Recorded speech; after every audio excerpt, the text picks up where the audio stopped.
ನಾನು ಈಗಾಗಲೇ ಒಂದು ಸಂದರ್ಶನದಲ್ಲಿ ಹೇಳಿದ್ದೆ, ನನ್ನ ಗೆಳತಿ ಒಬ್ಬರು ನನ್ನ ಬುಕ್ಕರ್ ಸಂದರ್ಭದಲ್ಲಿ ಚಾಮುಂಡೇಶ್ವರಿ ದೇವಸ್ಥಾನಕ್ಕೆ ನನ್ನನ್ನು ಕರ್ಕೊಂಡು ಬರ್ತೀನಿ ಅಂತ ಹರಕೆ ಹೊತ್ತಿದ್ರು.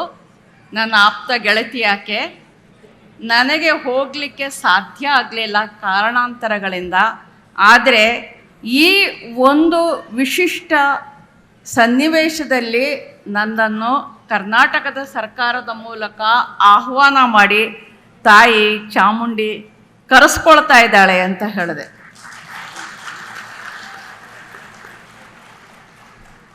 ಈ ವಿಷಯದಲ್ಲಿ ಬೇಕಾದಷ್ಟು ಏರುಪೇರುಗಳು, ಬೇಕಾದಷ್ಟು ಎಲ್ಲ ರೀತಿಯ ಒಂದು ಚಾರಿತ್ರಿಕ ಸನ್ನಿವೇಶಗಳು ಉತ್ಪನ್ನ ಆದರೂ ಕೂಡ ತಾಯಿ ಚಾಮುಂಡಿ ನನ್ನನ್ನು ಕರ್ಸ್ಕೊಂಡಿದ್ದಾಳೆ.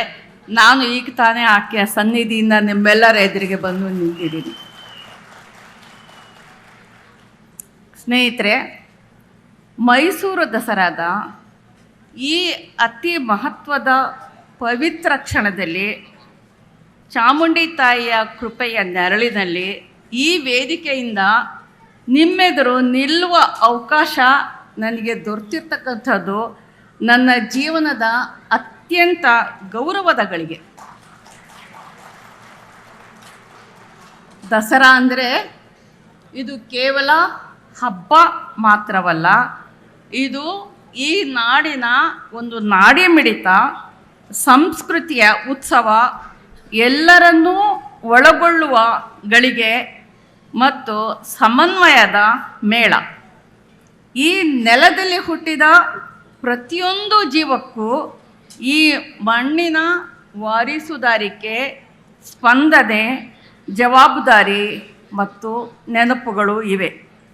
ಮೈಸೂರು ಅರಸರ ಸಂಸ್ಕೃತಿಯ ಪರಂಪರೆಯಿಂದ ಹಿಡಿದು ಕನ್ನಡ ಭಾಷೆಯ ಹೃದಯದ ಆಳದ ಸ್ಪಂದನದವರೆಗೆ ಈ ಹಬ್ಬವು ನಮಗೆ ನೆನಪಿಸುತ್ತೆ. ಏನು ಅಂದರೆ, ಸಂಸ್ಕೃತಿ ಎಂದರೆ ಬೇರೆ ಬೇರೆ ಧ್ವನಿಗಳ ಸಂಗಮ, ವಿಭಿನ್ನತೆಯಲ್ಲೇ ಏಕತೆಯ ಸುಗಂಧ. ದಸರಾ ನಮ್ಮ ಸಮಗ್ರ ಸಂಸ್ಕೃತಿಯ ಪ್ರತೀಕ. ನನಗೆ ಗೊತ್ತಿರೋ ಹಾಗೆ ಮೈಸೂರಿನ ಉರ್ದು ಭಾಷಿಕರು ನವರಾತ್ರಿಯ ಎಲ್ಲ 10 ದಿನಗಳಿಗೂ ಕೂಡ ಉರ್ದುವಿನಲ್ಲಿ ಅವರದೇ ಆದಂತಹ ಗುರುತನ್ನು ಕೊಟ್ಟಿರ್ತಾರೆ. ಆ ಗುರುತಿನಿಂದಲೇ ಕರೀತಾರೆ. ನನಗೆ ನೆನಪಿರೋ ಹಾಗೆ ಹೇಳೋದಾದರೆ, ವಿಜಯದಶಮಿಗೆ ಇಲ್ಲಿನ ಉರ್ದು ಭಾಷಿಕರು ಸಿಲಿಂಗನ್ ಅಂತ ಕರೀತಾರೆ. ಅದು ಅವರ ಸಾಹಿತ್ಯ ಸಂಸ್ಕೃತಿ ಬದುಕಿನಲ್ಲಿ ಒಂದು ಭಾಗ ಆಗಿದೆ. ಯಾರೂ ಭಿನ್ನರಲ್ಲ, ಯಾರೂ ಪರಕೀಯರಲ್ಲ, ಎಲ್ಲರೂ ಕೂಡ ಒಳಗೊಂಡು ಆಚರಿಸ್ತಕ್ಕಂಥ ಒಂದು ಸಂಸ್ಕೃತಿಯ ಉತ್ಸವ ಇದು. ನನಗೆ ಇನ್ನೂ ಒಂದು ನೆನಪಿದೆ ಇದರ ಬಗ್ಗೆ. ನನ್ನ ಆಪ್ತ ಸಂಬಂಧಿ ಒಬ್ಬರಿದ್ದರು. ನನಗೆ ಅವರು ಮಾವ ಆಗಬೇಕು. ನನ್ನ ಮಾವ ಇಲ್ಲೇ ಹತ್ತಿರದ ಬೆಳಗೊಳದಲ್ಲಿ ವಾಸ ಆಗಿದ್ದರು. ಮತ್ತು ಅವರು ಮೈಸೂರು ಮಹಾರಾಜರ ಅಂಗರಕ್ಷಕ ಪಡೆಯ ಒಬ್ಬ ಸೈನಿಕರಾಗಿದ್ದರು. ಅವರನ್ನು ನಮ್ಮೆಲ್ಲ ಮನೆಗಳಲ್ಲಿ ಸಿಪಾಯಿ ಮೊಹಮ್ಮದ್ ಗೌಸ್ ಅಂತಲೇ ಕರೀತಾ ಇದ್ರು.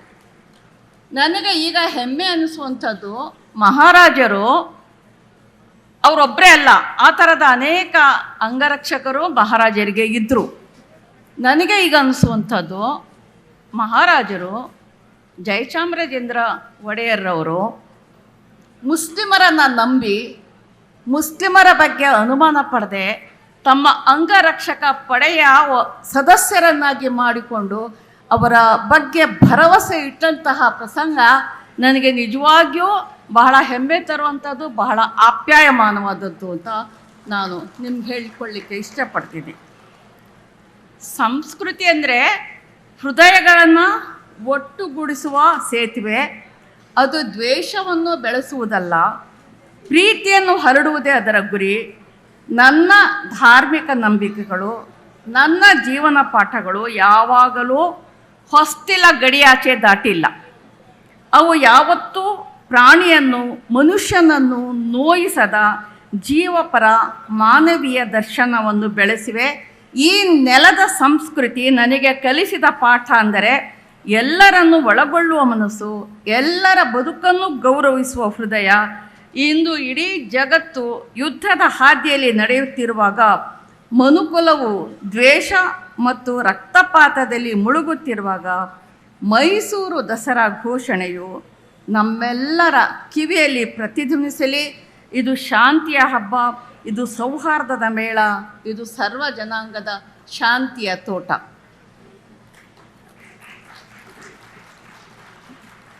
ನಾವು ಪ್ರಜಾಪ್ರಭುತ್ವದ ಮೌಲ್ಯಗಳನ್ನು ಗೌರವಿಸೋಣ.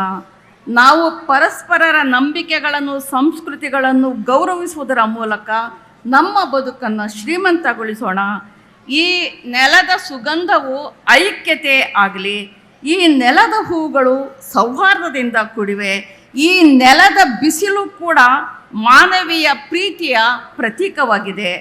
ಈ ಸಂದರ್ಭದಲ್ಲಿ ಚಾಮುಂಡಿ ತಾಯಿಯ ಮಹಿಮೆ ನಮ್ಮೆಲ್ಲರ ಜೀವನಕ್ಕೆ ಮಾರ್ಗದರ್ಶನವಾಗಿರಲಿ.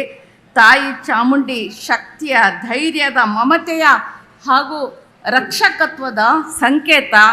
ನಮ್ಮೊಳಗಿನ ದ್ವೇಷ, ಅಸಹಿಷ್ಣುತೆ, ಹಾಗೆ ಇವುಗಳನ್ನು ನಾಶ ಮಾಡಲಿ. ನಾನು ಹೃತ್ಪೂರ್ವಕವಾಗಿ ಬಯಸುವುದು, ಈ ದಸರಾ ಹಬ್ಬ ಕೇವಲ ಮೈಸೂರು ನಗರಕ್ಕೆ ಸೀಮಿತವಾಗದೆ, ನಮ್ಮ ನಾಡಿಗೆ ಮಾತ್ರ ಸೀಮಿತವಾಗದೆ ಅಥವಾ ನಮ್ಮ ದೇಶಕ್ಕೆ ಮಾತ್ರ ಸೀಮಿತವಾಗದೆ, ಇಡೀ ಜಗತ್ತಿನಾದ್ಯಂತ ಮಾನವ ಕುಲಕ್ಕೆ ಶಾಂತಿ, ಸಹಾನುಭೂತಿ, ಪ್ರೀತಿ ಮತ್ತು ನ್ಯಾಯದ ದೀಪ ಬೆಳಗಿಸಲಿ. ಇವತ್ತು ಬೆಳಗಿಸ್ತಕ್ಕಂಥ ದೀಪ ಈ ಸಂದೇಶದೊಂದಿಗೆ ಇಡೀ ಪ್ರಪಂಚದಾದ್ಯಂತ ತನ್ನ ನೆಲೆಯನ್ನು ಕಂಡುಕೊಳ್ಳಿ ಅಂತ ಆಶಿಸ್ತೀನಿ. ಸ್ನೇಹಿತರೆ, ನನ್ನ ಬದುಕು ನನಗೆ ಅನೇಕ ಪಾಠಗಳನ್ನು ಕಲಿಸಿದೆ. ಅದರಲ್ಲಿ ಒಂದು ಪಾಠ ಅಂದರೆ, ವ್ಯಕ್ತಿಯಿಂದ ಸಮಷ್ಟಿಯ ಕಡೆಗೆ ಸಾಗುವ ದಾರಿ ಮಾತ್ರ ನಿಜವಾದ ದಾರಿ. ನನ್ನ ಧಾರ್ಮಿಕ ನಂಬಿಕೆಗಳು, ನನ್ನ ಜೀವನ ದರ್ಶನ ಯಾವತ್ತೂ ಕೂಡ ಜೀವಪರವಾಗಿವೆ. ಅವು ಮರದ ನೆರಳಿನಂತೆ, ತಂಪಾದ ನದಿಯಂತೆ.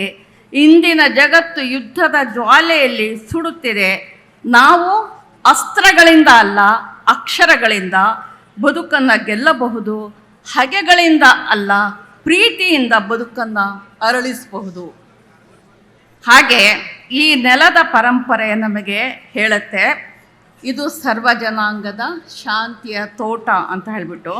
ಈ ತೋಟದಲ್ಲಿ ಪ್ರತಿ ಹೂವು ತನ್ನ ಬಣ್ಣದಲ್ಲೇ ಅರಳಲಿ, ತನ್ನ ಸುಗಂಧವನ್ನೇ ಬೀರಲಿ, ಪ್ರತಿ ಹಕ್ಕಿ ತನ್ನ ರಾಗದಲ್ಲೇ ಹಾಡಲಿ. ಆದರೆ ಒಟ್ಟಿಗೆ ಸೇರಿದಾಗ ಅದು ಒಂದು ಸೌಹಾರ್ದದ ಸಿಂಫನಿ ಆಗಲಿ, ಮೇಳ ಆಗಲಿ, ಐಕ್ಯತೆ ಆಗಲಿ.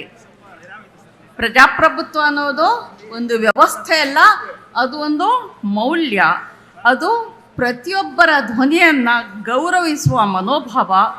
ಅದು ಬೇರೆಯವರ ಬದುಕಿನಲ್ಲಿ ಅರ್ಥಪೂರ್ಣವಾಗಿ ನಡೆದುಕೊಳ್ಳುವ ಜವಾಬ್ದಾರಿ. ಅದನ್ನು ಗೌರವಿಸುವುದು ನಮ್ಮೆಲ್ಲರ ಕರ್ತವ್ಯ. ನಾವು ಎಲ್ಲರೂ ಒಂದೇ ಗಗನದ ಅಡಿಯ ಪಯಣಿಗರು. ಆಕಾಶ ಯಾರನ್ನೂ ಬೇರ್ಪಡಿಸೋದಿಲ್ಲ, ಭೂಮಿ ಯಾರನ್ನೂ ಹೊರತಳ್ಳುವುದಿಲ್ಲ. ಮನುಷ್ಯ ಮಾತ್ರ ಗಡಿಗಳನ್ನು ಹಾಕ್ತಾನೆ. ಈ ಗಡಿಗಳನ್ನು ನಾವೇ ಅಳಿಸಬೇಕು. ಇಂದು ಈ ಹಬ್ಬ ಮೈಸೂರಿನ ಬೀದಿಗಳಲ್ಲಿ ಮಾತ್ರವಲ್ಲ, ಇಡೀ ಜಗತ್ತಿನ ಹೃದಯಗಳನ್ನು ಬೆಳಗಲಿ ಅಂತ ಹೇಳ್ಬಿಟ್ಟು ನಾನು ಆಶಿಸ್ತೀನಿ. ಚಾಮುಂಡೇಶ್ವರಿ ಅಂದರೆ ಹೆಣ್ಣಿನಲ್ಲಿರುವ ಅಪಾರ ಶಕ್ತಿ, ಅವಳ ಅಜೇಯ ಮನೋಬಲದ ಸಂಕೇತ. ಸ್ತ್ರೀತ್ವ ಅಂದರೆ ಕೇವಲ ಮೃದುತ್ವ ಅಥವಾ ತಾಯ್ತನ ಮಾತ್ರವಲ್ಲ, ಅದು ಅನ್ಯಾಯದ ವಿರುದ್ಧ ದಿಟ್ಟವಾಗಿ ನಿಂತು ಹೋರಾಡುವ ಶಕ್ತಿ ಕೂಡ ಹೌದು ಅನ್ನೋದನ್ನು ನಾವು ಆಕೆಯ ಬದುಕಿನಿಂದ, ಆಕೆಯ ಹೋರಾಟದಿಂದ ನಾವು ಕಲಿತಿದ್ದೀವಿ. ನಾವು ಇತಿಹಾಸದತ್ತ ಒಂದು ದೃಷ್ಟಿಯನ್ನು ನಾವು ಹಾಯಿಸಿದಾಗ, ನಾಲ್ವಡಿ ಕೃಷ್ಣರಾಜೇಂದ್ರ ಒಡೆಯರ್ ಅವರು ಇಂದಿಗೂ ಯಾಕೆ ಪ್ರಸ್ತುತ ಆಗ್ತಾರೆ ಅನ್ನೋದು ನಮ್ಮ ಎದುರಿಗೆ ಇರ್ತಕ್ಕಂಥ ಒಂದು ಪ್ರಶ್ನೆ. ಯಾಕೆ ಅಂದರೆ ಅವರು ಇಡೀ ಒಡೆಯರ್ ಅರಸೊತ್ತಿಗೆಯ ವಿಶೇಷ ಮತ್ತು ಅನರ್ಘ್ಯ ರತ್ನ. ಅವರಿಗೆ ಹಂಚಿಕೊಳ್ಳೋದ್ರಲ್ಲಿ ಬಹಳ ನಂಬಿಕೆ ಇತ್ತು. ಅವರು ರಾಜಕೀಯ, ಆರ್ಥಿಕ, ಸಾಮಾಜಿಕ ಮತ್ತು ಸಾಮಾಜಿಕ ನ್ಯಾಯದ ಔದಾರ್ಯದ ದೊರೆಯಾಗಿದ್ದರು. ಭೇದ ಭಾವಕ್ಕಿಂತ ವಿಶಾಲ ಮನಸ್ಸಿಗೆ ಅವರು ಗೌರವ ಕೊಡ್ತಿದ್ರು. ಅವರು ನೀಡಿದ ಸಂದೇಶ, ಸಂಪತ್ತನ್ನು ಹಂಚಿದಾಗ ಮಾತ್ರ ಅದು ಬೆಳೆಯುತ್ತೆ, ಶಕ್ತಿಯನ್ನು ಹಂಚಿಕೊಂಡಾಗ ಮಾತ್ರ ದೀರ್ಘಕಾಲ ಬದುಕುತ್ತದೆ ಅಂತ ಹೇಳ್ಬಿಟ್ಟು. ಹೀಗಾಗಿ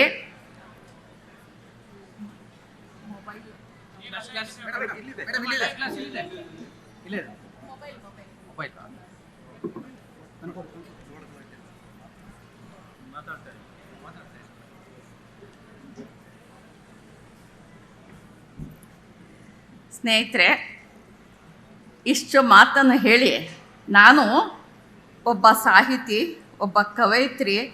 ನಾನು ಕವನದ ಮೂಲಕ ನನ್ನ ಒಂದು ಸಂದೇಶವನ್ನು ನಿಮ್ಮೆದುರಿಗೆ ಇಡದೇ ಇದ್ದರೆ ನಾನು ಸಾಹಿತ್ಯದ ಜೊತೆಯಲ್ಲಿ ನಾನು ಅಪಚಾರ ಮಾಡಿದ ಹಾಗೆ ಅಂತ ನನಗನ್ಸತ್ತೆ.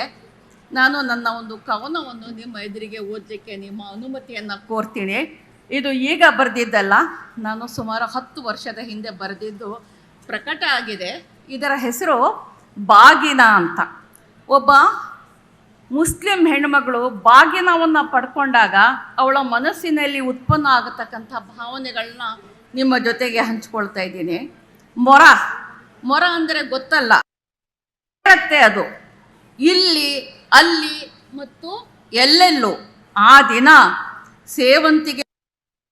ಸೇವಂತಿಗೆ ತಾನೆ ಅವಾಗ ಹೆಚ್ಚಿರೋದು. ಸೇವಂತಿಗೆ ಹೂವು ಚಳ್ಳನೆ ನಗು ದಿನ ತುಂಬಿದ್ದ ಮೋಡ ಎರಡೂ ಕೈಯಲ್ಲಿ ಸೊಂಟ ಹಿಡಿದು ಬೆವರಿನಿಂದ ತೊಯ್ದು ಉಸ್ಸೆಂದಾಗ ಆಕಾಶ, ಭೂಮಿ ಮತ್ತು ಸಮಸ್ತವು ಗಲಗಲ ಅಂತ ಚಿಮ್ಮುತ್ತಿದ್ದವು.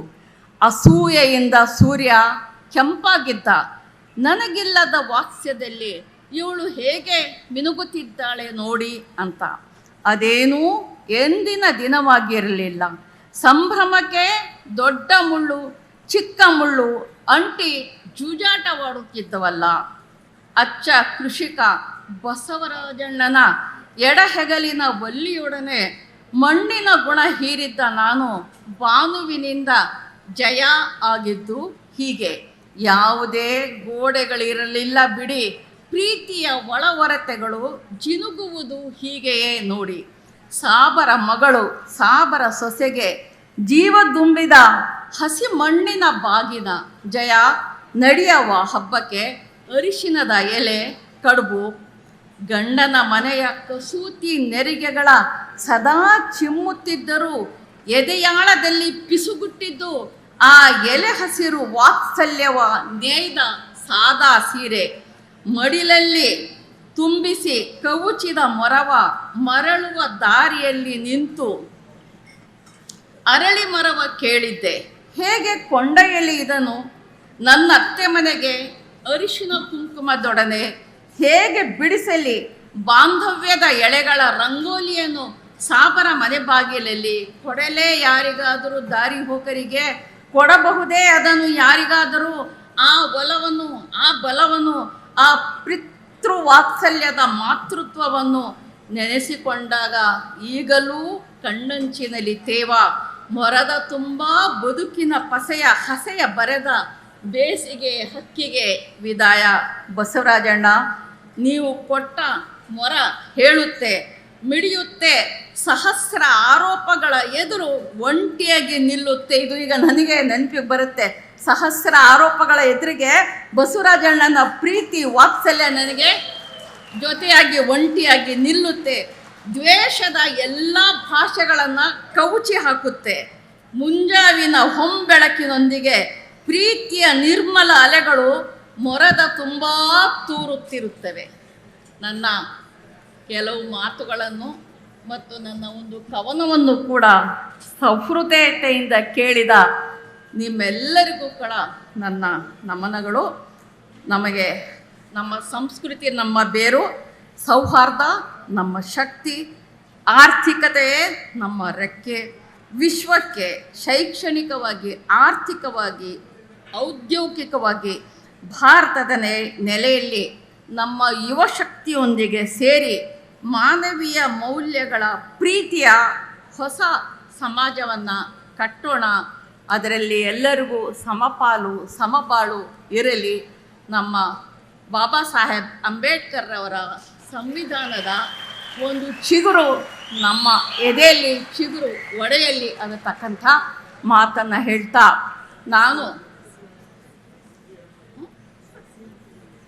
ನಾನು ಇದುವರೆಗೂ ಸುಮಾರು ಕಾರ್ಯಕ್ರಮಗಳನ್ನ ನಡೆಸಿದ್ದೀನಿ, ಆಹ್ವಾನಿತಳಾಗಿದ್ದೀನಿ. ನಾನು 100 ಸಾರಿ ದೀಪಗಳನ್ನು ಬೆಳಗಿದ್ದೀನಿ. ನಾನು 100 ಸಾರಿ ಪುಷ್ಪಾರ್ಚನೆಯನ್ನು ಕೂಡ ಮಾಡಿದ್ದೀನಿ, ಮಂಗಳಾರತಿಯನ್ನು ಕೂಡ ಸ್ವೀಕರಿಸಿದ್ದೀನಿ. ನನಗೆ ಹೊಸದಲ್ಲ ಇದು. ಆದರೆ ಇದರ ಬಗ್ಗೆ ನಾಳೆ ಬಹುಶಃ ಒಂದು ಕನ್ನಡ ಪುಸ್ತಕ ಪ್ರಾಧಿಕಾರದಿಂದ ಬುಕ್ಕರ್ ಬಾನು ಬದುಕು ಬರಹ ಅನ್ನತಕ್ಕಂಥ ಒಂದು ಪುಸ್ತಕ ಪ್ರಕಟ ಆಗ್ತಾ ಇದೆ. ಅದರಲ್ಲಿ ನನ್ನ ಆತ್ಮಕಥೆಯ ಒಂದು ಭಾಗ ಪ್ರಕಟ ಆಗಿದೆ. ನನ್ನ ಮತ್ತು ಈ ಹಿಂದೂ ಧರ್ಮದ ಸಂಬಂಧ ಬಾಂಧವ್ಯ ಹೇಗೆ ಇದೆ ಅನ್ನೋದ್ರ ಬಗ್ಗೆ ಅದನ್ನು ನನ್ನ ಆತ್ಮಕಥೆಯಲ್ಲಿ ಬರೆದಿದ್ದೀನಿ. ಅದು ನಾಳೆ ಪ್ರಕಟ ಆಗ್ತಾ ಇದೆ. ಸಾಧ್ಯವಾದರೆ ಅದನ್ನು ದಯವಿಟ್ಟು ನೀವುಗಳು ನೋಡಿ ಅಂತ ಹೇಳಿ, ಎಷ್ಟೇ ರೀತಿಯ ಸವಾಲುಗಳು ಬಂದರೂ ಕೂಡ ದಿಟ್ಟವಾಗಿ ನಿಂತು ನನ್ನನ್ನು ಆಹ್ವಾನಿಸಿ ಈ ಕಾರ್ಯಕ್ರಮದಲ್ಲಿ ನಾನು ಭಾಗವಹಿಸುವುದಕ್ಕೆ ಕರ್ನಾಟಕ ಸರ್ಕಾರದ ಪರವಾಗಿ ನನಗೆ ಆಹ್ವಾನವನ್ನು ನೀಡಿ ನೈತಿಕವಾದಂತಹ ಒಂದು ಬೆಂಬಲವನ್ನು ಕೂಡ ನೀಡಿದಂತಹ ಸನ್ಮಾನ್ಯ ಮುಖ್ಯಮಂತ್ರಿಗಳಾದ ಶ್ರೀ ಸಿದ್ದರಾಮಯ್ಯನವರಿಗೆ ನಾನು ನನ್ನ ಕೃತಜ್ಞತೆಗಳನ್ನು ಸಲ್ಲಿಸಿ ನನ್ನ ಈ ಮಾತುಗಳನ್ನ ಮುಗಿಸ್ತೀನಿ. ನಮಸ್ಕಾರ.